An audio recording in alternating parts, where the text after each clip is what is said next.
At noon, we got number 13, Miami, who's 8-2, traveling to Virginia Tech, who's 3-7. Miami favored by 17.5 points on ESPN. Carson Beck has gone 213 at 292, thrown for 2,485 yards, 13 touchdowns, 9 interceptions. Mark Fletcher Jr.'s had 125 carries for 636 yards and 9 touchdowns, and Malachi Tony's had 59 catches for 698 yards and 5 touchdowns. Kyron Drones got 112 on 278, thrown for 1,717 yards, 16 touchdowns, 7 interceptions. Marcellus Hawkins had 110 carries for 677 yards and a touchdown, and Aiden Greens had 26 catches for 421 yards and 3 touchdowns. Miami is 26-15 against the Hokies all time. That's 4 games have gone to Miami from 2020 to 2024. 2016 was the last time the Hokies were able to beat Miami at home, and three of the last 4 have been one-possession football games. They've been close wins for Miami.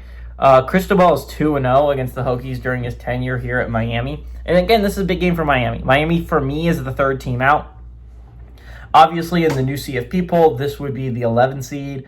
But again, the realistic hopes of them winning the ACC are very, very low. If even making the championship game is very low. So realistically, for Miami, you need to get an at-large berth. And what do you need to do to get an at-large berth? They have 2 teams ahead of them right now in the first 4 out. Losses by those teams would be nice before the championship game. That would be BYU and Utah. Both those teams losing would be very nice for Miami to find a way to get into the college football playoffs. And you need a team ahead of you to lose. So a team like Oklahoma is a very good one. Oregon is a very good candidate this week. Alabama against Auburn in a couple weeks. You're going to need 3 teams really in front of you to lose. That includes Utah, BYU, and either Oklahoma or Oregon.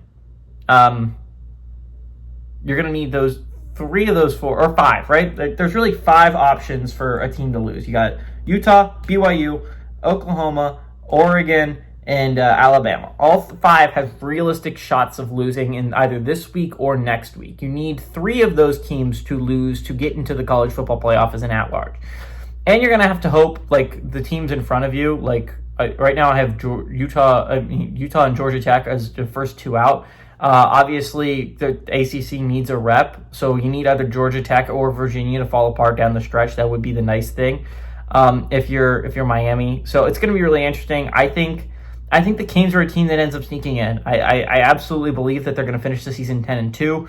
I think that eventually the tiebreaker is going to matter, right? CFP poll right now does not having Miami beating over Notre Dame mattering, but when they get closer, and I think that eventually they're going to get closer, where Notre Dame's sitting at 9, right now Miami's sitting at 13, I think eventually we're going to start comparing the 2 resume-wise, and once we start comparing the 2 resume-wise, head-to-head is going to end up mattering, and I think Miami's going to end up passing Notre Dame, and I absolutely think that's going to happen. So I think the Canes end up winning this game. I think they're a much better team than Virginia Tech. Virginia Tech no longer has the hopes of going to a bowl, so I find it very realistic they come out with quite the same amount of energy as they would have last week. I like the Canes to go on the road, and I like them to absolutely manhandle the Hokies. Give me the Canes to win and cover on the road.